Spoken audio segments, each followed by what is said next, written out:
Three men and a multiverse of sci-fi's finest spacecraft. But which ones can claim to be the greatest ships ever? Welcome to Space Doc Jury.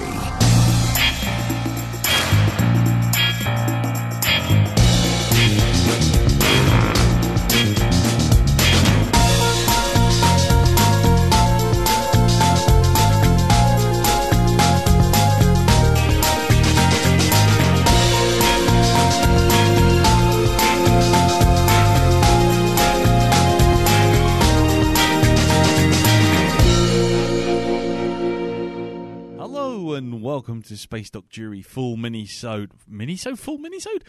episode 22. There you go. That was a new record. That was like 5 seconds and the wheels flew off. Yeah, in every direction, literally every direction. I'm Lee. I'm Lee, and I'm bringing the Rodger Young from Starship Troopers. I'm Peter, and I'm bringing War Rocket Ajax.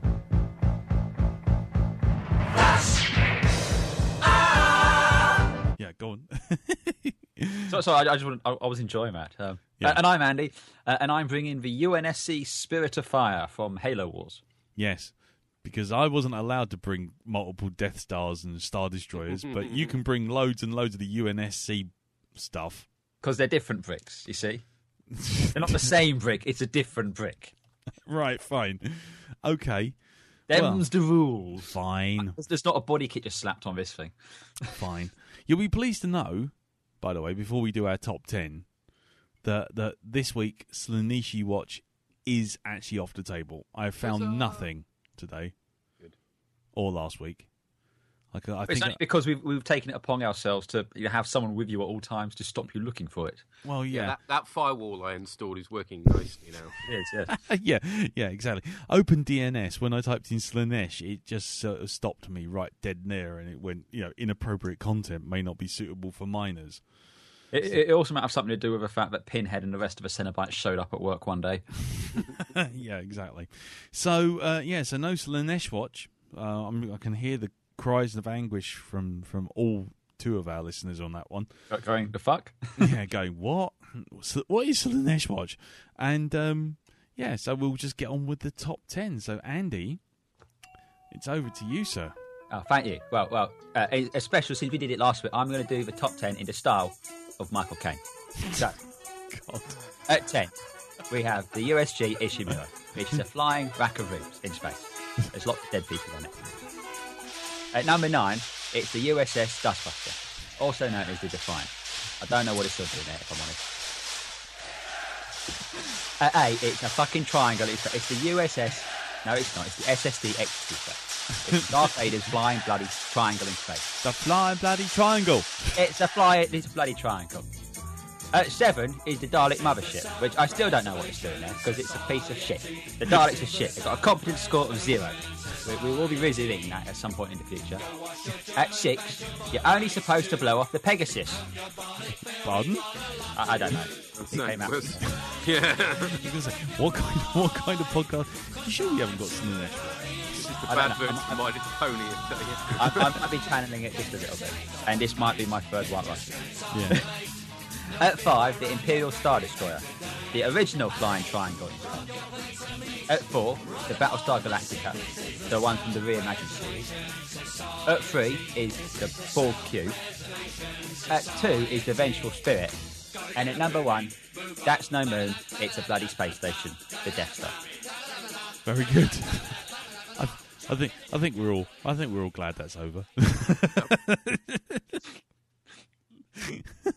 Let us move on and never speak of this again. Tune in next week for Sean Connery delivering. Yeah. He literally stutters himself to death on the USG Ishimura.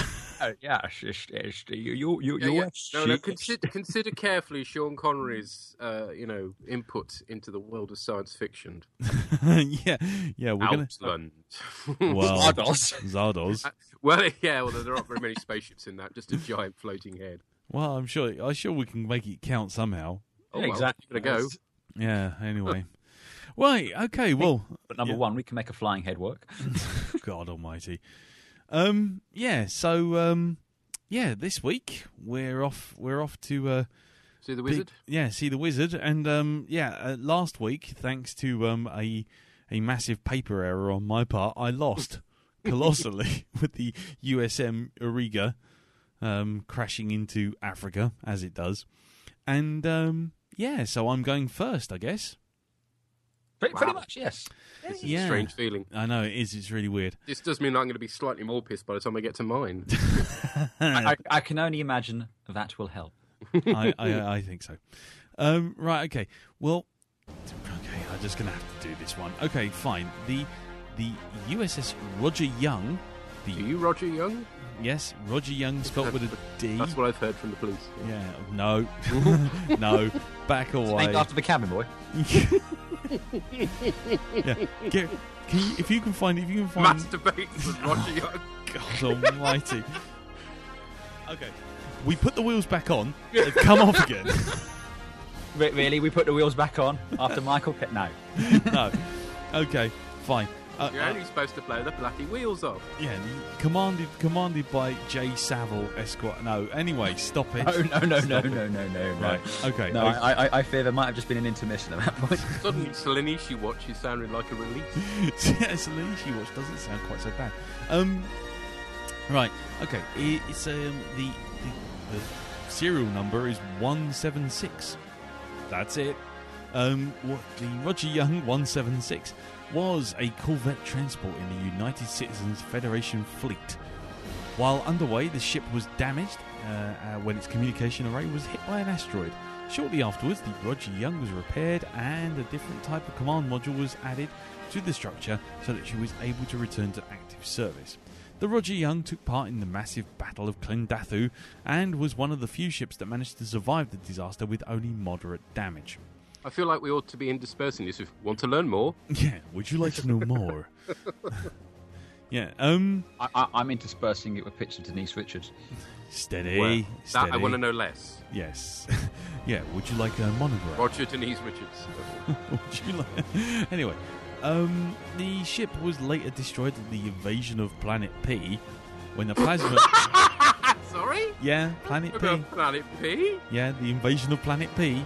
When Slightly green colour. Yeah, exactly. It was slightly off yellow, smelt of asparagus. Just on the good, the good reputation of the Space Force. It's like the wheels have now done a sort of Sandra Bullock in Gravity and just spun off into space. It was destroyed at the invasion of Planet P when a plasma burst tore through the ship. You mean a bug fart? Yes, exactly. During these two events, Carmen Ibanez was assigned as a pilot of the Rodger Young under the supervision of her co-pilot Xander Barklow. The ship was commanded by Captain Daedalus, who was killed in the invasion of Planet P. Yes, exactly. The ship was named after Roger Wilton Young, a private who was posthumously earned the Medal of Honor in the Pacific Theatre of War during World War II, and in the continuity era involving the Rodger Young can be seen in Starship Troopers 3. Wow. Yeah. I'll take your word for that. Yeah, okay, exactly. There's 3 of them? Yeah, exactly. During a scene which shows the USS York, and at least 2 corvette transports all appear to be bearing the same ship name and number as the Rodger Young, which was 176. They just copied and pasted, didn't they? Yeah, this error was due to the fact that the model of the corvette was used in the third film repeatedly. There you go. The stats. The stats. Well, there's one site that actually does go into stats on the size. But, and then after that it all kind of goes a bit wonky. So should we do that bit? Do the easy bit, go on. Do the easy bit. Okay. The length, according to a very long-winded calculation on a website that literally measures by pixels on the screen. Oh, my life. Yeah, I mean, there's someone who's actually literally... Yeah. They've literally measured the size of the decks, then they've measured actual relative size of the drop ships to the soldiers in the live action scenes, and then measured the size of those drop ships compared to the outside of the Rodger Young when they're all seen flying away, and then worked out the size of the Rodger Young by comparison. And they've worked out the ship is between 1,631 and 1,886 meters in length. 10. I was going to say, I'm trying to work out if that actually falls between any two. Yeah, Well, on the wiki, Mm. I don't know where we want to be giving the most credence, but the wiki has them stated as 550 meters. Yeah, but apparently this bloke's page actually brings that up, and I would like to just bring up this thing that he says. Hold on, he says that the dropship, that we've established, he says is 7.5 meters tall. If it was a 550 meters tall or 550 meters in length, the dropships would be 27.5 meters in height. Are you implying the effects people did not put the due diligence into this? I'm Because I will be truly shocked. Yes, and he says, he finds it preposterous. Unless the soldiers in the loading sequence were all little children, I will add that this ship comes equipped with sonic disruptors. More stupidity. Sound does not travel through next space. You'll be telling me that the JJ Enterprise is something like 700 meters long. It's just ridiculous. Yeah, exactly. So, based on that, he's also saying that when you see the moon station, the orbit around the moon station, if it was 530 meters in height, then the actual moon would only be like several thousand meters longer. And so, the whole thing's a bit of a shambles. So he works it out through pixelate, basically working it up from scale of soldiers are 6 feet. This thing is 6.5 feet. This is 10 feet, and works it up from the dropships, and then takes it from there. So based on his, you've done more research than we're inclined to do. So well, exactly. So basically, he says it's between 1,600 and 1,800 meters, essentially, in length, which I think kind of makes more sense, because 550 meters, and then you see the size of these things. I mean, they do look big. Yeah. So, I'm happy to give it the 10. I don't care. I mean, I don't know. Don't worry. It's not going to score anything else. I mean, really, it's not. Well, if that was the easy bit, that really does worry me slightly where we're going now. Yeah, exactly. Hold on. Let me just get to the scores, because I've been looking at the other scoring systems. So, so that's a 10 for size. Mm-hmm. Sublight. This is funny. Nothing's been said about Sublight at all. So that's got to be a 1. Yep. Pretty There's much. Absolutely no indicator at all that it has anything. Or I can't believe it's that fast anyway. So Yeah. But it looks pretty brickish. Yeah. Mm. Now, on a number of different sites, I looked up the FTL, and the best I can come up with is the Starship Troopers wiki, which actually says FTL, yes. Yes. That's Well, it. we do see it in the film using FTL. Yeah. Pretty sure they do. Yeah. Yeah, FTL, yes. But it's of unknown. So exactly. We don't know how far Planet P is. We don't know how far Klendathu is. Actually, now, I'll throw you a little bone here. Mm. We do see at the beginning of Starship Troopers, there's a map showing the galaxy, showing Klendathu is here, and Earth is here, and they're opposite ends of the galaxy. So it hops across the galaxy in about a week, isn't it? I think I'd be more inclined to let you have a 3, because we do see it can get across the galaxy in a reasonable-ish amount of time. Yeah. I've got no idea on how it does anything other than that. No. But this is a galaxy where apparently bug farts can propel an asteroid from one end of the galaxy to the other. So in the space of a week. Yeah, exactly. So I mean, and that asteroid. If you want to have 3, you can have it. If you want to take the 1, no, I'll take the 3. I'm happy with that. Yeah. If you're okay with that, Pete. I suppose. No, this is where you can argue it, mate, because we're all I'm very always uncertain. flaky on FTL. This is always my dodgiest area. So I'll note that down for later. yeah. Okay, so maneuverability. It's the brickiest brick that ever bricked a brick. So that's a 1. Anything which could be taken out by a fart is scoring pretty low. Yeah. Bricky McBrickface. Bricky McBrickface. Firepower. Now, as the guy rightly says, Mike Wong actually says in this thing, that's his page, actually SB Steve on tripod.com. That tells you how old this thing is. He turns around and says that one of the weapons that's actually stated is a sonic cannon. In space. Which considering you can't transmit sound in space, makes that pretty fucking useless. Deafens everybody on the bridge. Yes, exactly. Everyone's inside with earplugs. The other thing is weapons on the wiki, the Starship Troopers wiki, just says turrets, brackets, presumably. I mean, right. I don't know how you work that, to be honest, how you score that, really. Badly, I think is. I think is fair enough to say. So I think that's a 1, isn't it?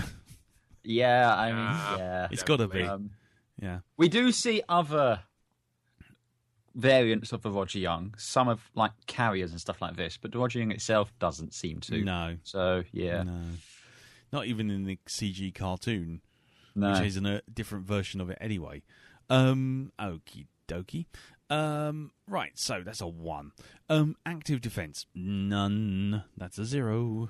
Yeah. Passive defense, well, as we see, one big bug fart blows it in half. So, and it runs into an asteroid coming the other way, can't avoid it, and has its entire front top half blown off. So I don't think it's entirely strong either. So I would say that's probably a 2 at best. Yeah, I reckon so. It's armoured, but that's about it. Yeah. So, doing well. This might actually score worse than the Auriga. So here we go for special. Now, special is kind of different. We have, well, actually, I don't think it does. Actually, we have mobile infantry. So that's you got my mobile infantry. Yep.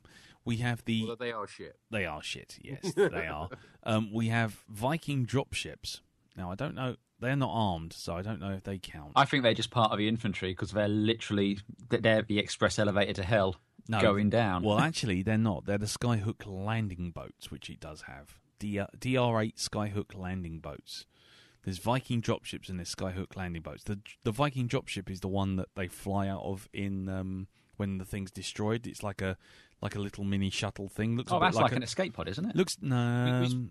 I thought we spoke about that on the thing. It takes forever to kind of go down the little launch tube. Yeah. The worst designed escape pods ever. Yeah. Okay, fair enough.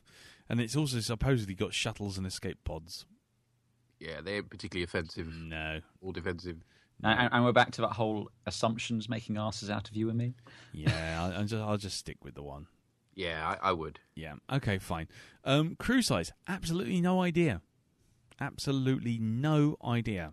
There's a bunch of people on the bridge. Yeah, there's at least... We see a fair amount of them dying. Yeah. There's at least 6 that we see on the bridge. Yeah. Beyond... You've got to assume there's got to be somebody in the engine room making the thing go. Well, yeah. So... I reckon you could, at a very conservative guess, we could go a 4 or a 5, because I'm pretty sure we see that many people just dying on the thing. When it's split in half. Oh, yeah, and there's like... out of it, so... Yeah, if you just count people as debris, then yeah, I think we're doing quite well for sort of. I think 4 or 5. You could. I'm happy to go with either one of those. Again, if Pete's okay with that. I'll go as far as 4. I think at most. Yeah, I think that's fair enough. Because we just don't know, and frankly, we've already said, if you probably technically we ought to give it 1 because we don't know, but it's a big ship and there are a lot of bodies. We see more than see more than 5 in the bridge alone. We see. Because again, when that top section gets cut off, we see bodies flying out of it, and when it's splitting half, we see bodies flying out of it, and we see a lot of people dying on the way to the escape pod. So but how many of those are actually soldiers, crew, and how many are crew? Yeah. I think almost all of them were crew, though. They're all wearing the Navy uniforms, not the mobile infantry ones. Because I think they'd already dropped the. They'd already dropped the troops. So it's. So I think I'm happy. Let's be generous because it ain't going to score well. No, it's not gonna bother the top 50 anytime soon. I don't think. It'll be in that. But... no, I'm not sure. Right, competence. I don't know about this because old Carmen Ibanez has one job, which is to fly the ship and not crash into giant asteroids. And not crash into a giant asteroid coming the other way. Oh, wait. Yeah. There is a theme of overconfidence that goes throughout the movie, isn't there? Throughout the movie. I mean, they know about the bug farts from the Klendafu mission at the very beginning. And they still pretty much just sit there for the Planet P mission while the bug farts are coming towards them. It's just like... Yeah. We're going to win because we're the best of the best. Yeah. If Doogie Howser was in charge, I think we'd give it a little bit higher. But Creepy Doogie. Creepy Doogie Howser, but I have to say it's got to be a 2. Oh, I think 2's being generous. I'd be more in a 1 region, if I'm honest. Pete, you can split the difference. Let's get a comparison. So, what have we scored for 1s and 2s? Well, the last 2 we scored was the Auriga. Yeah. No, there was the Protector. Was actually the 2. Yeah. Oh, yeah, they're not as good as it was minus 11. The Death Star was a 2. The Blockade Runner was a 1. Babylon 4. Yeah, I think I'm erring towards a 1. Yeah, Babylon 4 was a 2. Yeah, Yeah, 1. definitely a Fair 1. enough. Okay. Okay. Exterior. Well, it's a really nice looking ship. I don't think you can argue. Great that. model. It was. Yeah, it was a massive. It was like 12, 13 feet long. I think it was. It was huge. Yeah. So I That's think somebody building it and going, okay, how do we move this into the studio? Oh, I tell you what. Let's just put a green screen up around it and just film it where it let's do stands. Pretty much how it was. But also, I know when they did the whole thing, it being split in half, they had to go in frame by frame and just gently move the decks to give the impression of them all burning and everything like that. That's pretty cool. God, so I'm happy to give you 5 for the exterior. Yeah, I was going to ask for anything less. yourself out. Okay. Very generous of you, Pete. Yeah. Thank you for that. Knock yourself out into the vacuum. Someone's getting cocky with his War Rocket Ajax. Yeah, he's all right. He's just going to score a 12 on Giant cool red factor when that rockets. music comes I'm in. bound to be getting cocky, aren't I? Yeah, exactly.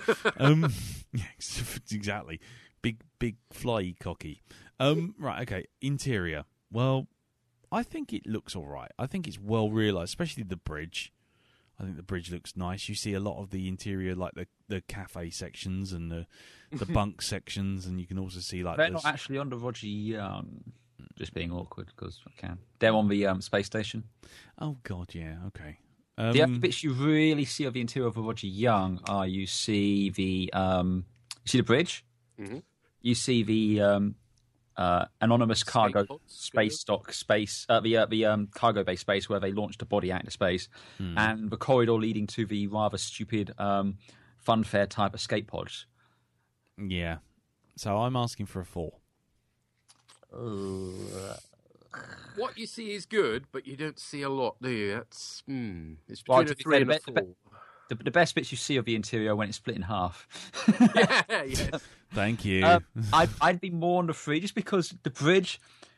It's and I know it's the nature of when it was made in the 90s. It's very sparse 90s. It's lots of CRT monitors and white plastic, so it doesn't even feel like the Nostromo where it feels like a well kind of aged populated set. It's just a bit meh, and it's got this really weird spinning thing behind the captain's chair, which makes no sense whatsoever.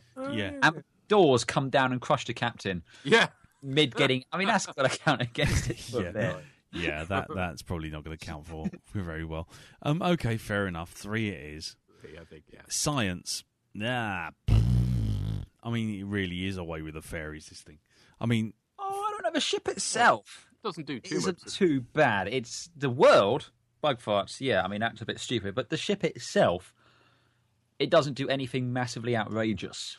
Well, they've got anti-grav, haven't they? Yeah, so and apart from, I mean, I know I'm throwing my own ship under the bus here, but it's a bit late to try and rescue it, I'll be honest with you.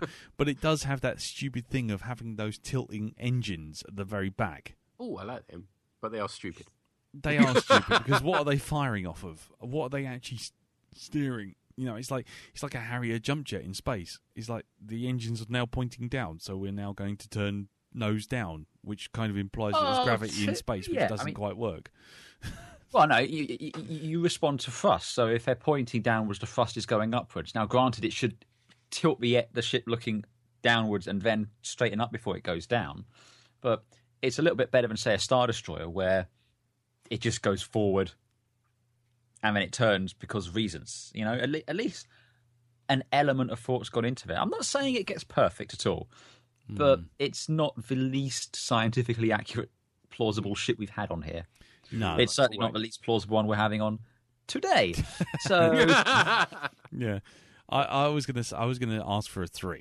Yeah, I think mid-range is about right for this one. I'd give you a 4 if you wanted it, but if you want to take the 3, I'm happy with that. No, I don't think 4's sensible. Not compared to other 4s in the list. I can't sit there and give it a more scientifically higher accuracy level than the fucking Icarus 2. I just can't. We've already established that's being addressed at some point in the future. But, I mean, I'm just seeing what else have we given 3s and 4s to. We gave a 4 to the Serenity and the Nostromo, the Enterprise. So we give Star Trek ones a 4. Yeah, but the Star Trek one's kind of... There's a long-range history of people trying to make stuff up using scientific methods and in science fictioning them in Star Trek, but... I think Serenity needs a readjustment. Well, Serenity, I shall make a note that Serenity needs a readjustment. I mean, we gave the Galactica and the Pegasus a 4.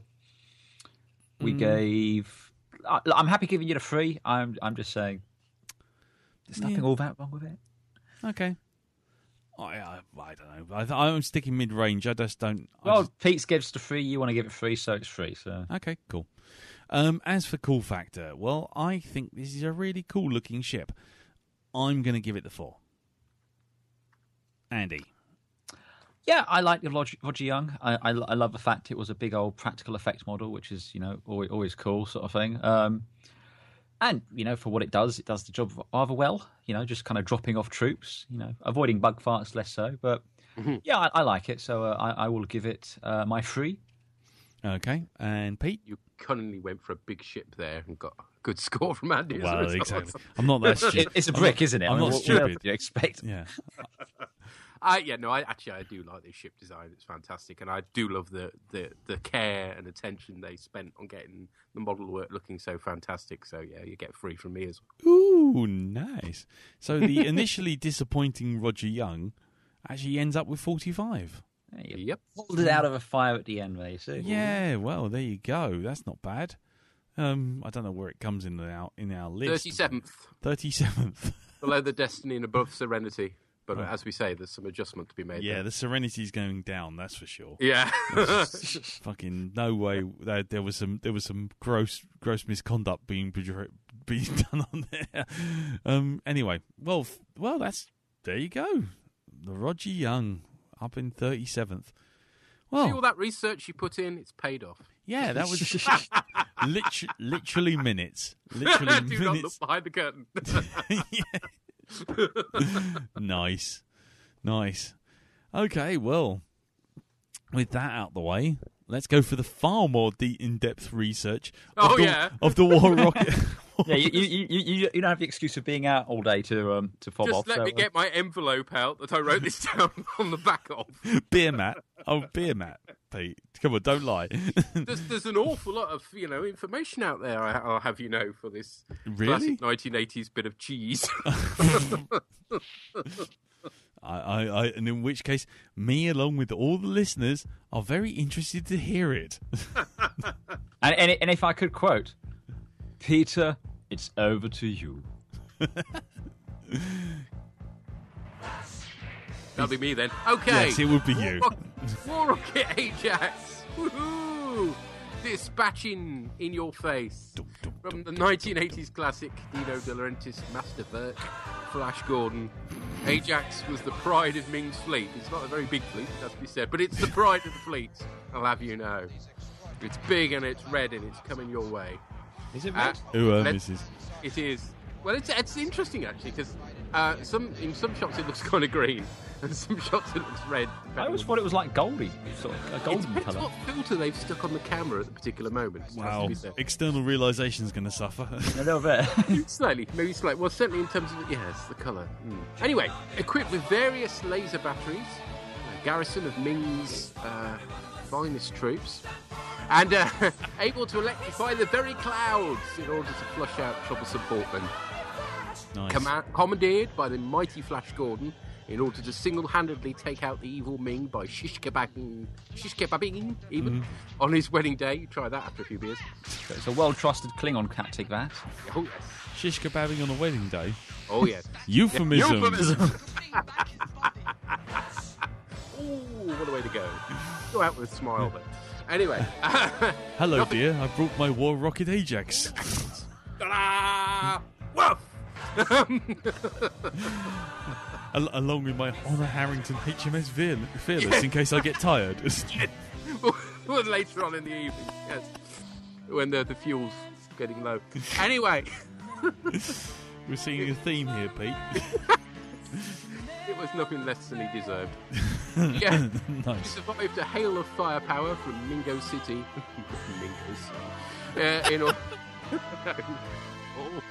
in order to complete its final mission of execution. Woohoo! In terms of looks, she's got the wonderful retro matinee black and white look, sort of Dan Dare-ish, with a cockpit sawn off from a B-52 bomber. All this, and yes, a variable colour scheme, sometimes red, sometimes green, but it always looks cool, just not necessarily consistently so. Yes. In real life, she was a rather fine model created by one Martin Bowers. Ah, we've had him on before with We have, Thunderbirds yes. and- On Couple of Space times, 1999, so he knows a bit about ships that go crashing down. Yes. Zero X as well was one of his. Uh-huh. The Connery classic, Outland. That's the second mention for Outland tonight. That's a bit Yeah, scary. it's Oh, we know what's on your mind for next time, eh? Possibly. And was supervising model maker on something called Alien. You may have heard of it, Lee. yeah. I don't know. It rings a bell. I'm sure if I look, I think it was that Turkish independent rip-off of Star Wars. Yeah, that was Alan. Elaine.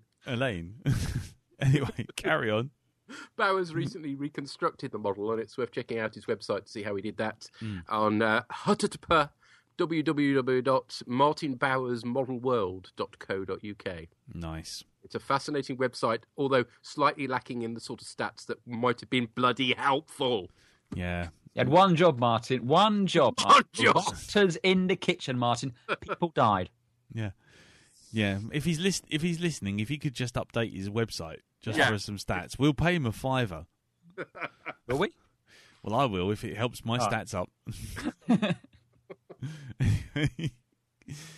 So you want to know stats, eh? Yeah, this is going to be good. I want to know stats.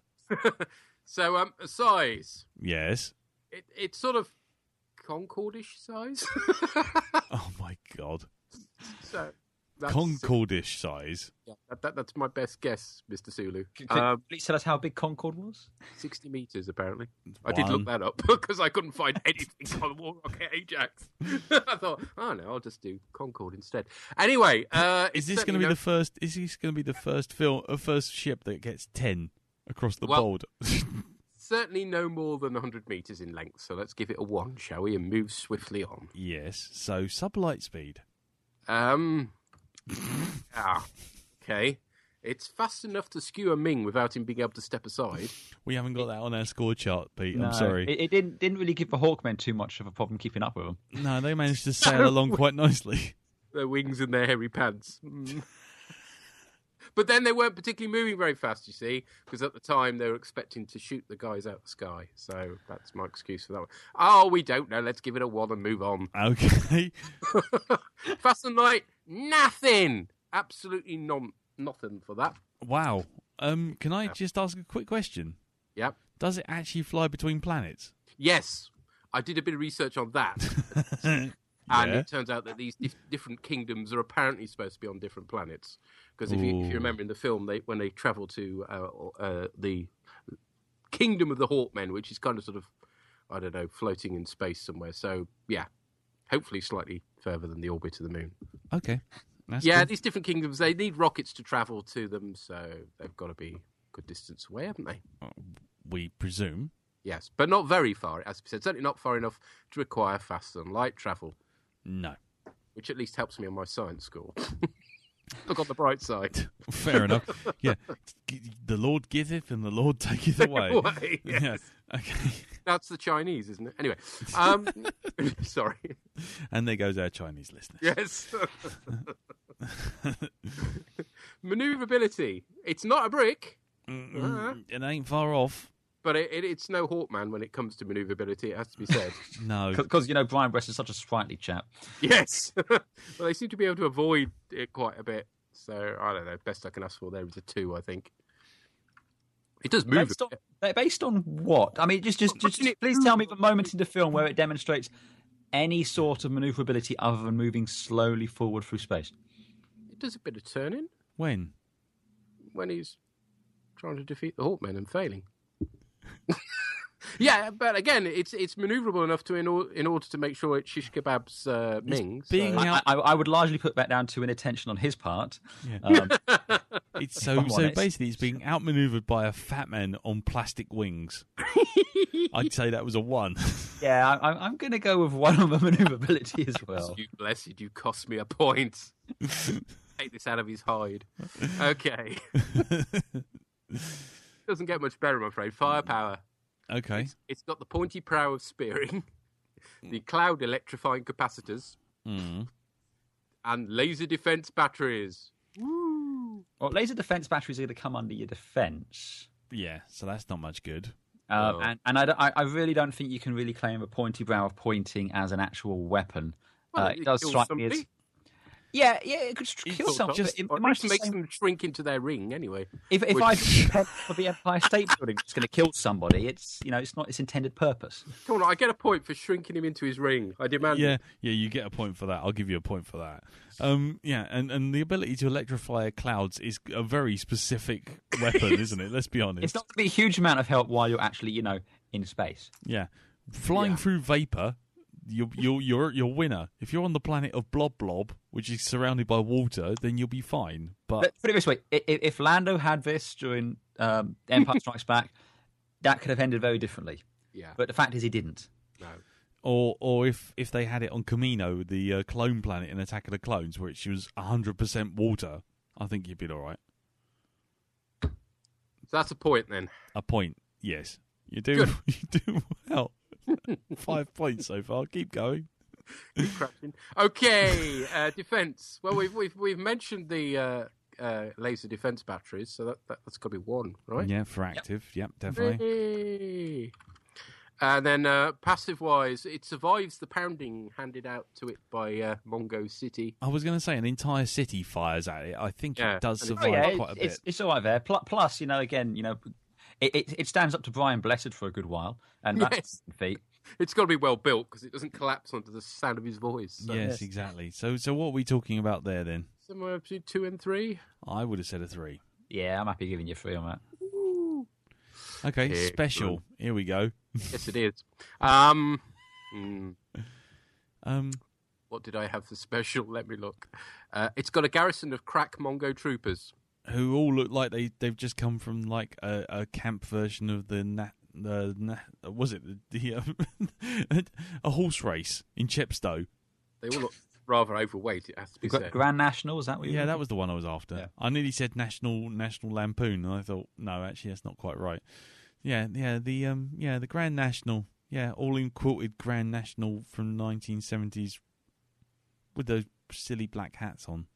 Yes, they are kind of riding helmets. Yeah. Yes, So I'm asking for 1 for that. yes, you got the one. Woohoo! Crew size. Crew size. That's a bit of a mystery. It's certainly not many. Mm-hmm.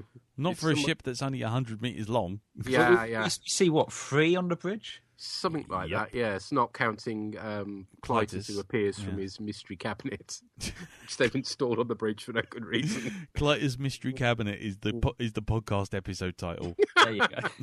Klytus's Mystery Cabinet. So maybe 1. Yeah. Yeah. Now, skill is the interesting factor here, because do we count the skill of the crew at the beginning, which clearly wasn't that great, or do we count the skill when it's piloted by Flash Gordon himself? You mean Flash Gordon, who managed to crash it? Yes, but crash it and take out the bad guy. Yeah, yes, but... And he was trying to crash it, you see. Yeah, he was trying to, though. Excuse me. Point of order. Your attention, please.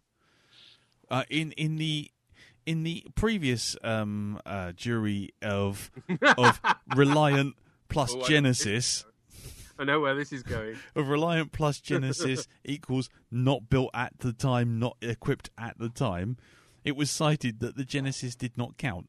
Yeah. Ergo, crew of this stupid ship with their stupid riding hats must be the crew, because they are the crew, not the usurpers.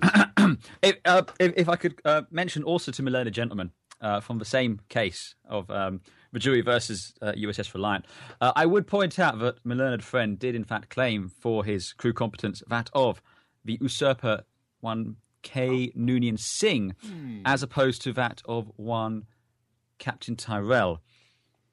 Thank you. In legal which case, counsel. I would like to counter argue that in which case USS Enterprise refit was at the time also not crewed by Captain James T. Kirk, but indeed was Captain Spock. This sounds to me like a conversation for down the pub. I know, and not only that, the USS Enterprise has been taken over not once but twice, and not necessarily any success. But if we're going to count usurpers, then we have to count all of them. I will yield to the learned counsel that he is in fact technically correct. However, we have in numerous instances seen ships seized by Ferengi, shall we say? And we did not take those scores into account when we were doing the crew. Let's not do that. Yes. So I will agree with my learned counsel that you have to take the original crew. Although he was incorrect in citing the Reliant precedent. Yeah. Only that it was just the thing that didn't ship out. And in the case of the Reliant, we were taking the Reliant as it was presented in the film, and it was never seen with any crew apart from Khan. Yes, Tyrell, I think you'll find, is what we'll have to re-evaluate. We will revisit. I'll tell you what. Who beams down with his first officer. I'll tell you what. Fine. I'll tell you what. Knock off a point because Khan. And I'll tell you what, I'll have Cybok on the USS Enterprise. He was never part of a crew. True, no. But we're arguing it's he was commanding it, though.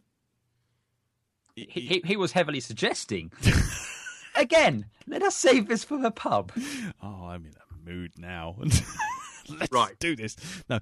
On the basis that I think what we're talking about here is we count the usual crew rather than whoever happens to be kidnapping it for the day. I therefore don't get Flash Gordon or bloody King of the Hawkmen, which is slightly annoying because I was relying on a lot for Blessed's voice, if nothing else. So that leaves me with a skill of somewhere between 1 and 2. Yeah. I'm going to go for that. But like I say, unless my other learned colleague would like to convince me otherwise. Oh no, I'm in agreement. 1 or 2, probably leaning more on the 1 since they really couldn't hit a flying blessed on the blind side of a barn. Yeah, and even if he did have Flash Gordon, let's be honest. I mean, while he crashed it, he crashed it. He did actually crash it. I can see why he's a hero to you, Pete. But I've got to say, when it comes to day-to-day spaceship operations, the idea is you can still use the ship when you're finished with it. Of all the ships I thought might destroy our scoring system, I didn't think it was going to be War Rocket Ajax, but there we go. There's still time, don't worry. Realisation. And it's not a bad model, colouring issues aside. Mm-hmm. And it looks like it came out of one of those Saturday matinee things without looking shit. So I don't know. I'm minded to give it a 4. I'd give it a 4. Colouring issues aside, because that's just film processing. That's not the ship itself.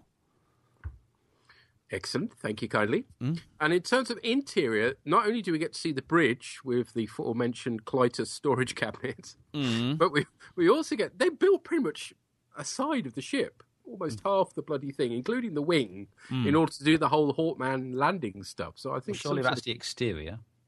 Sorry. Oh yes, you're right. That should. Well, I don't know. Because it's an actual, if you see what I mean, it's not a model; it's an actual set. Well, it's a set, and fine, and you can argue for an extra point for your exterior realisation, but it's not the interior. We could. Well, it's both, because there's the sort of corridor thing that the people come running down. You know the bit I'm talking about here. I know the bit you're talking about, but isn't that? See, for me, when exterior, you're talking about sort of model shots rather than actual physical sets that people. Well, for me, when I'm talking about exterior, I'm talking about the outside. Yeah, but the thing here, which might come down to science more than anything, is that the War Rocket Ajax has this outside sort of balustrade bit that you kind of walk along, and then you go inside. And so the whole point is that what Pete's saying, and I understand this, they built the whole ship. They built half the ship, basically. And so even though it is the outside that we can see, you do have interior that you can see them walking in and out of. And you do see them going into it, and you do see the reverse shot when they go into the actual cockpit. Okay.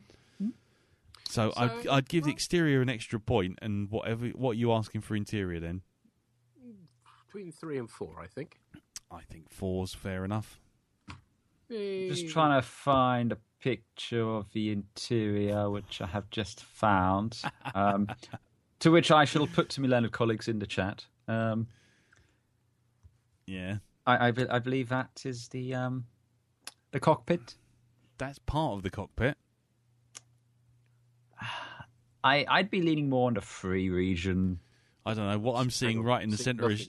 I was going to say, what I'm seeing in the centre is shots worth of 5. Yeah, but that comes under... That's not War Rocket Ajax, I'm afraid. Is it not? No, that's her personal shuttle. Oh, okay. I'm trying to find some pictures of the interior here, but I am struggling somewhat. Nevertheless, centre of that picture is worth of 5. Certainly worth 2. I think we stick with a 4, and if we find anything in the interim, we might take that to the pub as well. Fair enough. Science. So, yeah. So that's a lot of silence there, wasn't it? Yeah. I think that's a very telling There's moment. not an awful lot of interest in science in Flash Gordon, it has to be said. It's got a lovely balcony, Lee was just saying. Yeah, it has a delightful balcony, yeah. But not just that, it has a delightful balcony that's open to the atmosphere, which is slightly a bit of a problem being a spaceship. Yeah. Yeah, how the Hawkmen are breathing as well is another interesting feature. Or even flying on your little interstellar skidoo. Bayo, don't start.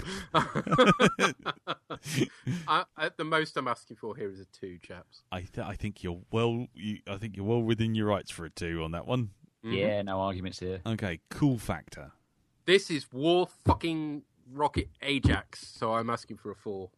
Well, I can give it a 4 because you can give it however you want. Yes, that's the way that works. Yep. Andy, yeah, I'm going to give it 3, Hey. and that is purely down to the fucking music. Yeah, I'm going to give it a 3 as well. I think it's a very cool looking ship. That's I love second coolest score of 10 for the evening. Yeah, I think it's got that lovely 50s 60s aesthetic. I love that look of the ship. Oh, God, just see what this is scored the same as. Oh God, really? Was it scored the same as? Button moon. Oh my God, is it really? Oh my Lord. According to my calculations, I mean, I'm happy to be proved wrong. Yeah, well, at the moment it scored. The grand total is 32 points. Ooh, it's an extra one to me. But Yeah, because I said I'd added an extra to your exterior. Oh, give good. it a 5. Yes. So. Yay. Yay! So I was right as well. Hey, me right with maths. Huzzah! Well, there you go. 32 points with yet again another ship that crashes into things. It does crash, and another ship we don't actually ever see actually go into space. Space. Way to go, Pete! Kind of. Well, it's all a bit hazy. as long as But space damn looks like cool. clouds. Yeah. It's damn cool with an amazing soundtrack. Yeah. Okay. Well, there you go. Wait So till you get rid of my next ship. really? Oh, he sounds like He's already said it's one from Outlander. So. Oh God. No, I'm not going back to Outlander. Because I haven't got a copy of Outlander to watch. Yeah. Okay. Fair Oh, enough. I'm sure we could fix that. Yeah. Anyway. Don't knock yourselves out. No. Trust me, we're not. Right. Okay. So with that out the way, let's move on to yours, Andy. You have the Spirit of Fire. So, yes, I had so much fun in the Halo-verse last time out with its onboard Gregorian choirs. I went back again this week with the UNSC Spirit of Fire from the Halo Wars games. So, the Spirit of Fire was a Phoenix-class support vessel in service of the UNSC Navy, built in 2473.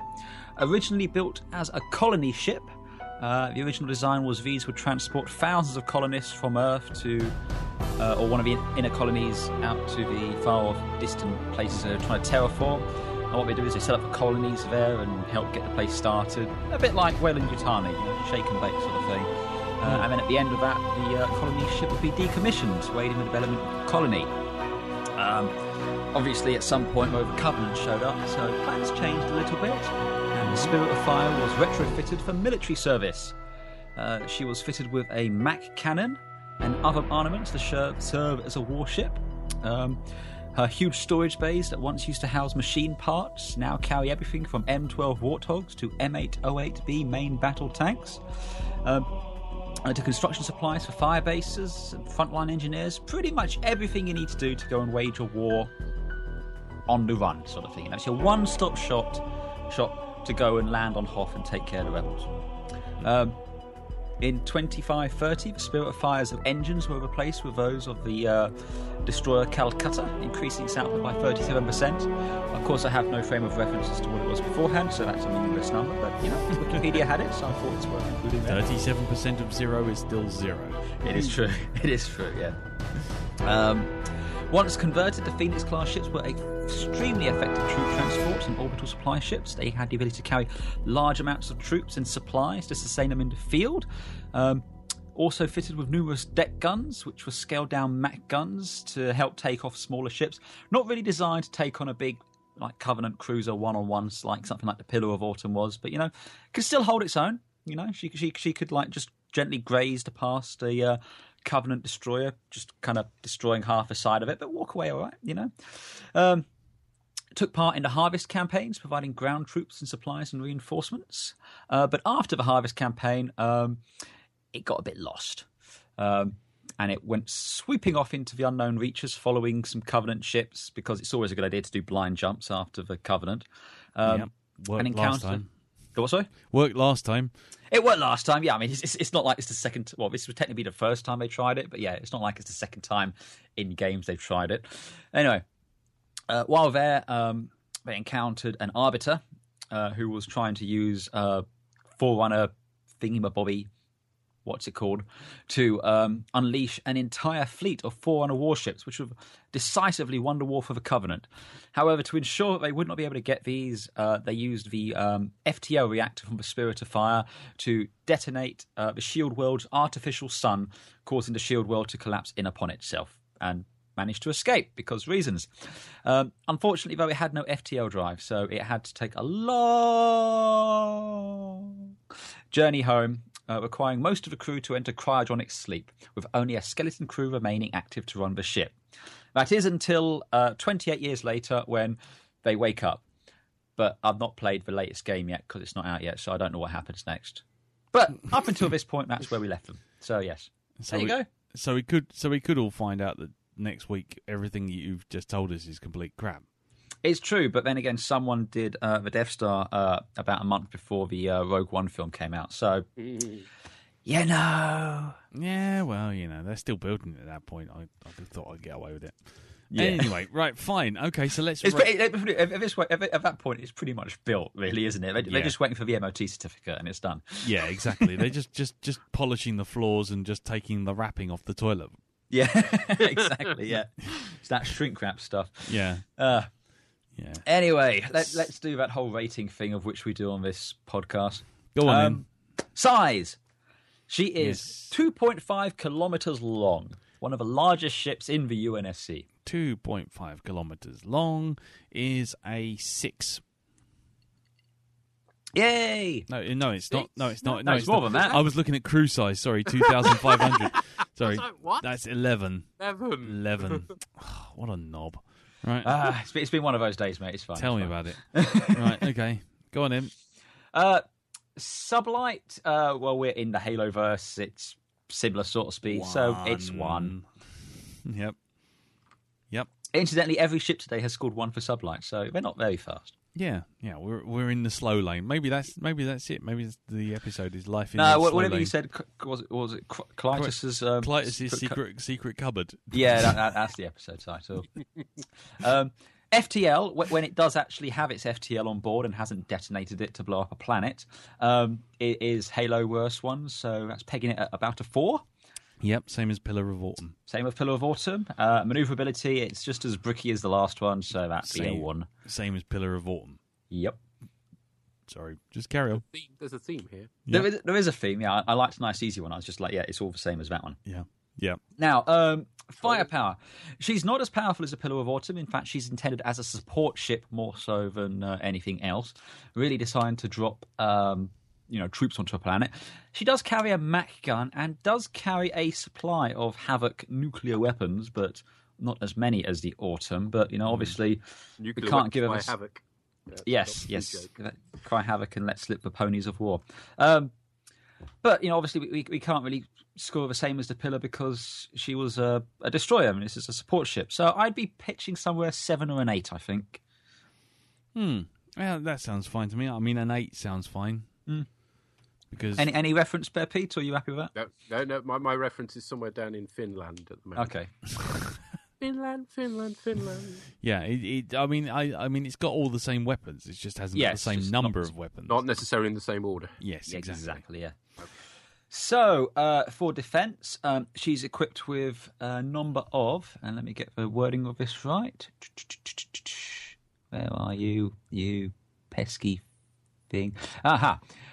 ATAF missile turrets and 50mm point defence cannons and 22 deck-mounted Mac guns. But they're more offensive, I think. So the Mac guns I'm not going to count, but she's got missile turrets and defence guns. Do they not count both as point defence? I suppose they could both count as point defence. So I'm happy to take it as the one there. Yeah. Also, we have the shipboard AI with the whole ECM stuff, which they do. That's 2. This one's called Serena. Bit of a feisty chick. I think that's pretty much all of it there. So, I mean, there is one mission where you actually have to fight with your Marines, go out on the deck of your ship to fight off aliens which are attacking you, but I don't really think I can claim that sending your troops outside is a good tactic, especially in deep space. Yeah, sticking people on the outside hull. Exactly, yeah. So, I'll just stick with the 2 there. On the defence side, well, again, we do see at one point she kind of hurtles towards an exploding star, skimming right past it and makes it out of that in one piece. So, so that's got to count for something. I was going to say, that sounds like the same as, what did we have for, what was it? The Destiny. Destiny had 5 because that went through a star. Yeah. I mean, this doesn't go quite through it, but it just literally hugs a star which is exploding inside a Dyson sphere. Give it a hole. Well, okay, then the one that does that is the Dalek ship, the 2005. That got 5 as well. Okay, well, I mean, I don't think it's perfect, so I'd be inclined to say I'd go with 4. a 4, I think. Yeah. I'd go with a 4. It does that. It's pretty hard wearing. I mean, it does survive a side-on collision with a Covenant destroyer, and net result is a bit of a chip into paint. Okay, nice. Cool. So, yeah. For special, obviously it is a one-man army barrack thing. It's just designed to... So, military, yeah. The military, it's got a massive onboard military. I think that's probably it for special. Nothing else I can really think of off the top of my head. Does it not have fighters? I don't actually think it does have fighters. It has... Short sword bombers. It has bombers. gunships and... It has lovers. It has gunships, but they are more ground attack. It's not like fighters like, Vipers from Battlestar or anything like that, which protect the ship itself. I'm just had a look and it has Shadow Sword bombers. Yeah, it has something. Yeah, give it one for fighters and stuff. Yeah, I'm just looking at it, that's all. I'm just saying it's got bombers and fighters and gunships and everything. Yes. Okay. Well, again, they're more for ground assault stuff, but yeah, we'll take one there for those. I think that's going to be it because nothing else there really stands out to me saying, oh yes, I'm a special thing. So yes, leave that. Special. 2 for special. 2 for special, yeah. For crew size, well, I don't know the divisions between the military on this and the crew of this, but it has 11,000 personnel on board. Fucking hell. 11,000 personnel? Yes. But we don't know how many are a crew and how many are... It just says a total of 11,000 personnel. I don't know if that's counting all of... Oh, wait, sorry, I just backtrack slightly. I remember one other thing for special.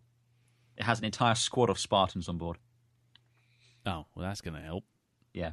So just one more on the special, please. Okay, one more on the special. Okay, but you're talking about a crew size 9. Well, look, I don't know.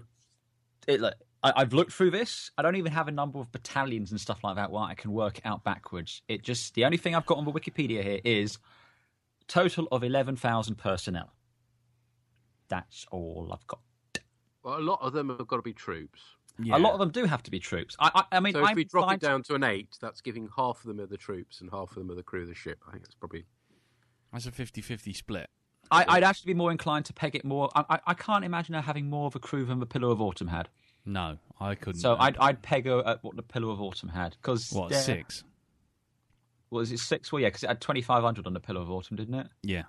Yeah, I think that's about it. I mean, primarily because although she's a bigger ship, I don't think it's going to take that many more people to run it. So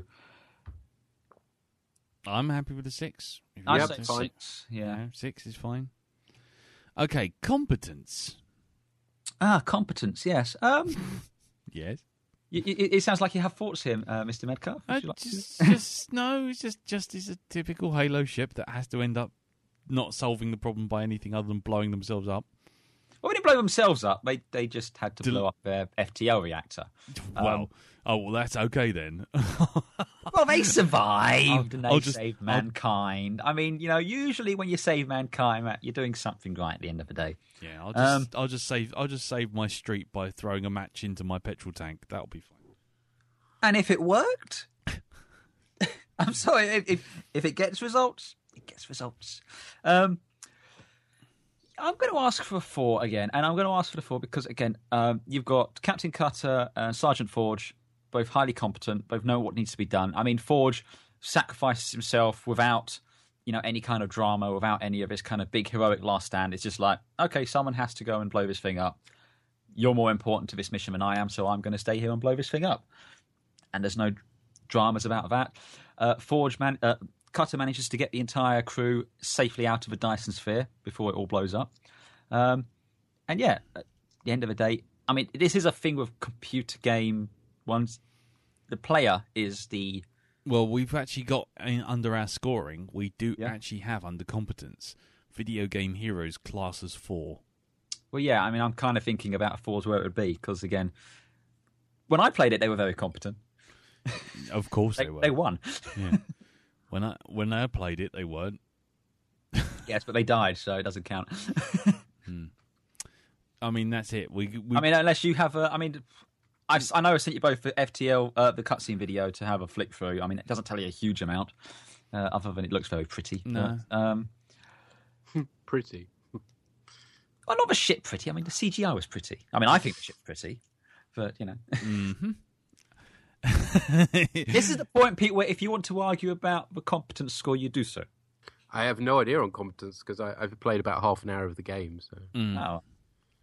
Yeah. Well, and I'm saying 4. And as I say, we've got a default fallback for 4 if you're talking about video game heroes, just simply because it does involve the competence of the player. So yes. So for realization, it's a beautiful CG model in my opinion. Oh, I say beautiful. I like it. It's a flying brick there. Although it is for a video game, it is only really realised in the FMV sequences, which were all done by Blur Studios, I believe. So, and Blur Studios, that's top of the line shit right there. I'm going to ask for 5 for the exterior, just on the strength of that.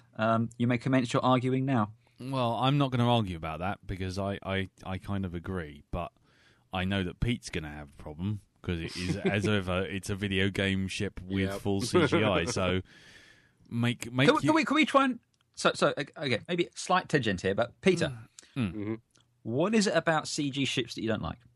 I have no problem with CG ships, but generally computer game CG ships don't look as good as CG ships in films do. But this one is only realised by Blur Studios, who do film CG. It doesn't still didn't look particularly solid to me when that thing you sent me, I'm afraid. Really? Yeah. You can't argue with it.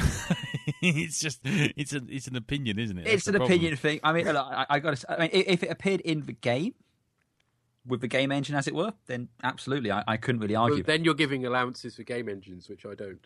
Yeah, but I'm not. I'm talking purely on the strength of the FMVs and how it's presented, and I think it's fantastic CG. I think it still stands up. I mean, it's again Blur Studios. They did Deadpool, for God's sakes. Well, not technically them, but I'm going to stand by the 5. I think, if that's okay with you, Lee. I do take Pete's point. I mean, I find that sometimes CG spaceships, especially for video games, try to simplify things down because of the process. But and you can find that some of them look a little lackluster. But in the case of these ones, if someone was to take a shot of like the one I'm looking at right now and say, "There you go, that was in Battlestar Galactica," you go, "No, fair enough." The pre-rendered stuff that's done for cutscenes doesn't bother me at all because it is done for a cutscene. It is a shot that you would see in a Galactica-esque style thing. When you see video games like I don't know, EVE Online, when we see some of those things, as we surely will get to one or two of them, you go, well, that's the video game engine, and so they look a bit piss poor. Well, we saw this to an extent with, say, the Normandy, certainly with the Pillar of Autumn. Yeah. Where it's only rendered in the video game engine. But these were solely FMVs. And yeah, like you say, I think the level of CG is up there with Galactica. Yeah.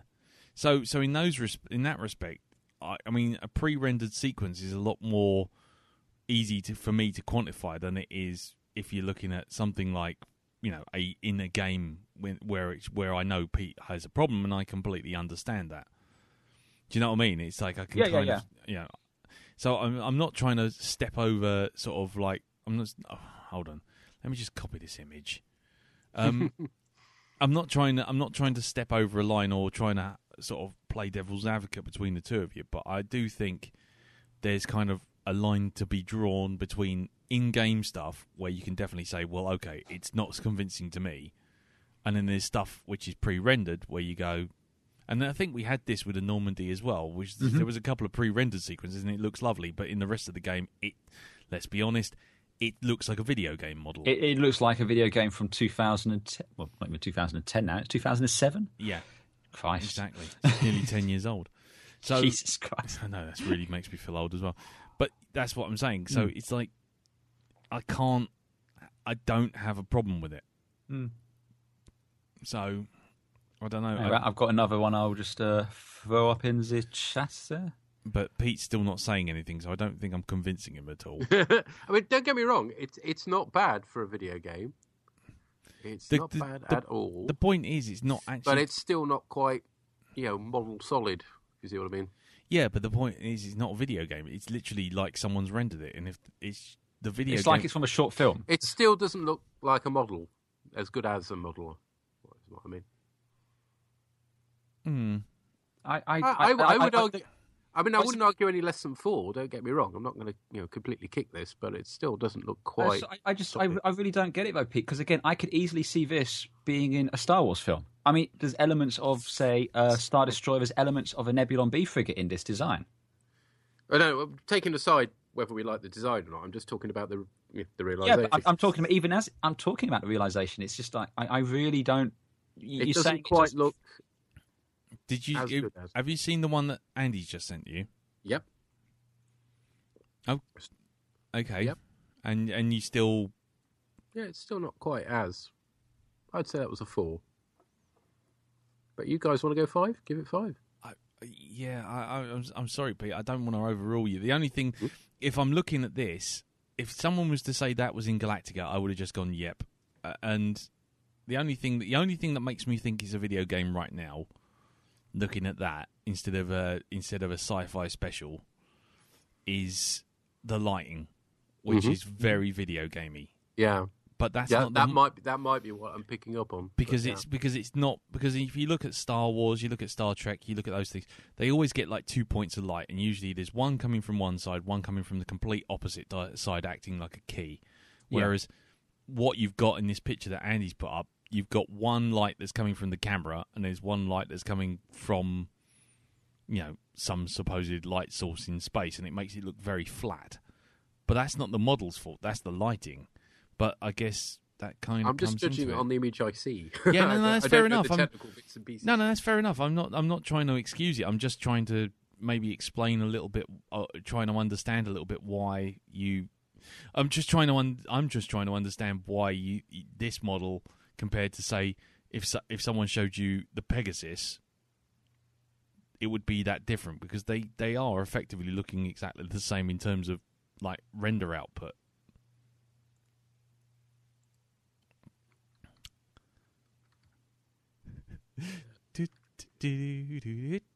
It's okay. Two of us want 5, so let's just take the 5 and move on. No, it's fair enough. I think it's a genuinely interesting question. I don't think it's something to get angry or upset or anything about. I just think it's genuinely interesting in terms of how people perceive things, because I think that's definitely something that we'll bash up against again and again and again. And there must be some point in a pre-rendered sequence in a video game where a ship will look solid by Pete's terms, and I'm just trying to work out whether that's because the lighting is different or the mods are more complicated. It looks more solid than many a video game image I've seen. Yeah, but it's still not quite there. And I've just been looking at Pegasus images. I'm quite unimpressed by them. It might also be stills versus moving, because we've established with certain ships that, I mean, for myself, and I know you're not a huge fan of this anyway, but I always think that the 09 Enterprise looks a lot better when it's moving than as an image. Well, yeah, I go along with that. But yeah, no, okay. Maybe it's a mini-sode. Maybe a mini-sode. I think there might be one. Yes, a mini-sode. The perception of a ship.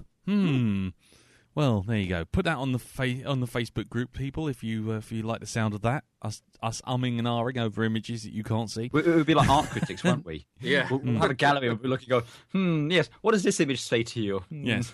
I'm Brian Sewell, and I'm looking at the spirit of fire from the Halo games. What was that nun who used to think everything was just like a metaphor? Oh, Sister Wendy. There you go. Yeah, Sister Wendy. Oh, yes. Got very excited about men's willies in pictures. Yes, it was slightly embarrassing. Yeah. Oh, yes. As you can see here, the USS Nostromo clearly looks like a cock and balls from underneath. Anyway, right. Well, moving on from that slightly sacrilegious impersonation.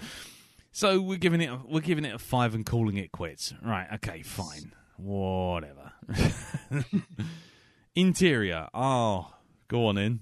Well, the thing is, with the interior, we're kind of up against the same thing as we just had with the exterior. It's only realised in the FMV sequences, and all of the FMV sequences are fantastically well done. You get a sense of a CNC area, which is very Galactica-esque. It's a big CNC holographic table. You've got stations all around the bridge with people doing various crew stuff. There's an observation lounge, which is pretty cool, with glass floor. Then, you can look around it, which Dr. Anders has set up her lab in. We get a shot of the cryo bays, which just like pretty much every other cryo bay we ever see in science fiction ever.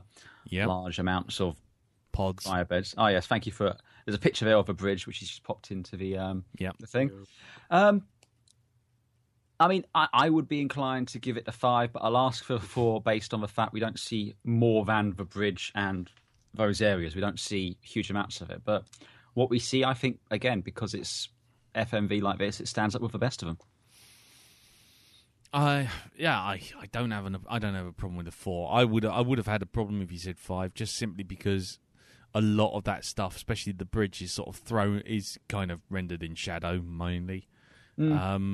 So cunning plan. It has that works. it has that whole thing of what was it? What was the one we did before when we said half of it's in shadow to cover the fact that there's a it was the Klingon bridge, was it? Yeah, as a pirate steering wheel.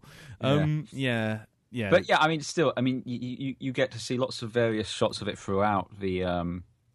It's got a great level of detail. I'll give it that. Yeah, that's a great level of detail. It's kind of like Galactica-esque, but with a window. I'm happy with 4. Yeah, I think 4's good. I'll tell you what's really interesting, and this may either be good or bad. Mm-hmm. It reminds me of that temporary throne room on General Grievous's ship in Revenge of the Sith. It's missing the crazy staircase of craziness, but it is missing the crazy staircase. But this picture here, especially, you could imagine there's like a temporary throne and 2 Jedi having at it at the other end. Yeah, that's the bridge of Grievous' ship with those windows like that. But yeah, I know. Yeah. Particularly when it hits the atmosphere, it all goes pear-shaped. Yeah. It does a bit, doesn't it? Just a little, but maybe that's for another day. Yes. Which Paul wants to defend that one. Yeah, so that's a 4 for that one, for realisation. Science.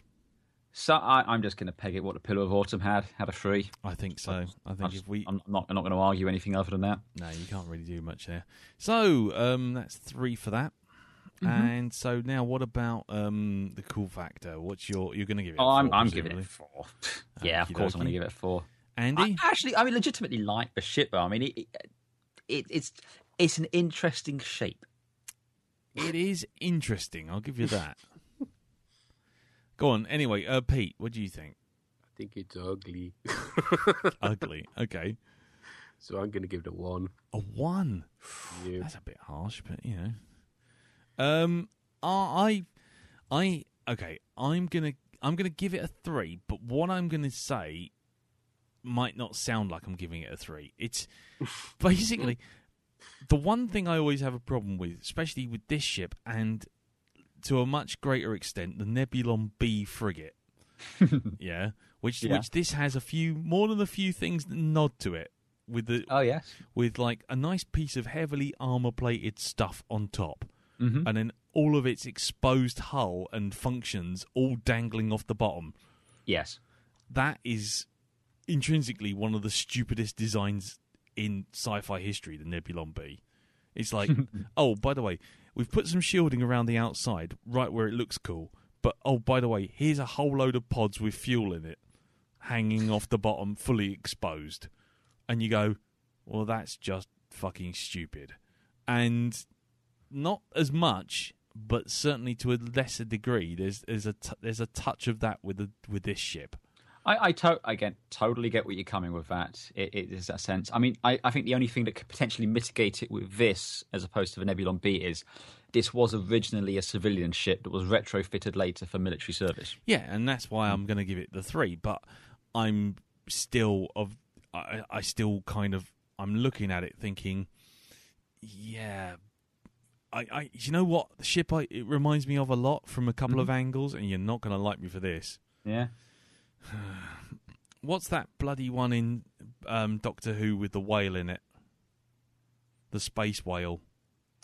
Oh, I know the episode you mean, but I don't know what it's called or anything like that. And I don't watch Doctor Who enough to really be offended by it. So. Yeah, okay, fair enough. Pete. I hope you got me. This is obviously New Who, which the one with the one with the smilers on it, and people are thrown into the whale, and it's a big whale with a bunch of armor plating stuck around it, and we didn't realise until the armor plating comes off. Hang about. Quick look on the old Wikipedia. Doctor Who space whale. That's all you got to do. Starship UK. That's the one. That was wank. Yeah. I mean, it's Starship UK, and if you look at that, not necessarily the city, but this weird kind of overhanging plate, like a big sombrero hat, that kind of hangs off the top of something that is underneath that's far more interesting. And that's the one thing with the Spirit of Fire. It's got that kind of big sombrero hat armor plate bit on the top. Sombrero hat armor. Yeah, exactly. We're just spilling out of episode titles here for this one. Exactly. We just got them coming out of our arse. But anyway, I'm still going to give it a 3 because I still like the look of it. But I do find that if someone had just presented this to me the first time ever, I would probably have marked it down a little bit because I hate that whole exposed underside. What you're saying is a note to future Starship designers: stop having your armor hanging out. Yeah, exactly. If you're going to armour a ship, armour a fucking ship. Don't just leave all the gubbins just dropping off the bottom like someone's just jumped out of the bath and left their bollocks hanging and run into the bus. Anyway, that's just me. Wear some pants. Wear some pants, for God's sakes. Anyway, so there you go. So the Spirit of Fire has completed its run, and it's out with 64. That's not bad. That's not bad at all. That's top 10. It's actually, yes, it is. It's in with a bullet at number 7. Way! Pushing the USG Ishimura one more, off. and we can finally get rid of a Defiant. Yeah, be careful because it's also pushing a lot of other things down. That's true, yeah. But there you go. So, well done. USNC Spirit of Fire. There you go. So I'm a bit chuffed about that. That was awesome. Well, there you go. Yay! All's well that ends well. So, that's that for this week's episode. We've congratulations, Andy, and well done, Pete. Thank you. Well done, Pete, for bringing the War Rocket Ajax. I think I know. Yeah, I was going to say. I think we know what a real winner is here. Well, it's yeah. I do think we should have given him a lot more for cool factor just because of the theme tune. I'll tell you what. I think for next week only, I'll read it out at the top of a top 10. Dum dum dum dum dum dum dum dum dum dum dum dum. Or if nothing else, I'll do the top 10 to that music. Yeah. Flash. Anyway, right. So it just leaves us before we go to tell you what we're going to be doing next time. Well, next time we kind of all been a bit cagey about what we're going to give telling each other what our ships are going to be. So we're all a bit cagey. So none of us really know what the other one's going to bring. So next mystery episode. Next week's theme is mystery episode, dealer's choice. And so, Pete, what are you bringing? Okay, you ready for this? Yes, I'm ready. Okay, I'm bringing the red police cruiser from Lilo and Stitch. What? Just to troll you, Lee. Just to troll you. I have to watch Lilo and Stitch. You do. At least the first 10 minutes, anyway. Because it's not in the rest of it. Right, okay. Lilo and Stitch. Lilo and Stitch. Classic Disney film. Right. Well, actually, then my one's not quite as outrageous as I thought. I'm bringing the spacecraft from owned by Mr. Rick Sanchez of Earth C-137D, and that is from Rick and Morty. And I feel like I should be retreating to a safe distance and just letting you two go at it. But since I don't think that's actually an option, I am going to bring the CNV 301 Dreadnought from the iWar games. Yes, I'm a whole video game kick at the minute, so I'm okay. I'm sticking with that. You do understand where it's going to come on, like a half a dozen scores. Yeah, I know. I have no problem with that. So what now? Go on, say that. The Dreadnought. The CNV 301 Dreadnought. Dreadnought. Yes. From the iWar video games. Okay, well there you go, ladies and gentlemen. That's an eclectic mix. Yes. So there you go. So join us next time. We'll have a mini-sode, obviously, in between, but join us next time when we'll be pitching Rich Sanchez's spaceship versus a red police cruiser from Lilo and Stitch, while a bloody huge dreadnought from iWar comes trolling in at the end. That's quite an eclectic mix. So that's about standard for us at this point, doesn't it? I think it is. So let us know what you think of this episode and other episodes and anything we bring up. Go to the Facebook group, which is facebook.com/group/SpaceDogJury. And Pete, where can we find you elsewhere upon the interwebs? Oh, in the interwebs, I was going to say, generally you can find me at the vicarage, but on the interwebs, you can find me on that thing I do with the other broadcast. Indoors. Yes, the broadcast. That's where it. we're currently covering season 4 of Star Trek Deep Space Nine. Our next, there's no point telling you what the next episodes are because it's completely out of skew with it, but it's good. It's all good. Season 4, all good. All good. Apart from that episode of season 1 of Next Generation you got coming up soon. Oh, yes. Well, we keep quiet about that. Yes. Okay. Anyway, and what about you, Andy? Where else can we find you? Nowhere. This is it. Is it? It's all I do. Is it? You do those cars that go around in a circle. Yeah, I was going to say, you do fin cars or whatever they are. Oh, yeah, but by the time this comes out, we'll be finished the Formula 1 season. But when it is the Formula 1 season, I'm on the Grand Prix podcast with Elton McManus. It's just Google search it. It's on there. Okay, brilliant. And you can find me and Eldon and Jim and Darren on the Black Dog podcast, which you can find on Geek Planet Online and on iTunes. That's about it, really. So, Join us next time. Join us on the Facebook group. Also, don't forget to go and swear at Pete on Twitter at SpaceDocJury. And not tomorrow. Well, it'll be gone by now. But tomorrow he won't be on it all day. No, I'm seizing the Twitter account for tomorrow. Yes, because at time of recording it will be N7 day. That's all we've got to say. Thank you very much, ladies and gentlemen, and we'll see you for that minisode before this episode, which you'll be hearing before this episode because it'll be out because fuck it, time travel, wobbly, timey-wimey stuff. Till then, satty bye everyone. Cheer bye. I should go.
Space Doc Jury is a production of 3 Angry Beards for GeekPlanetOnline.com.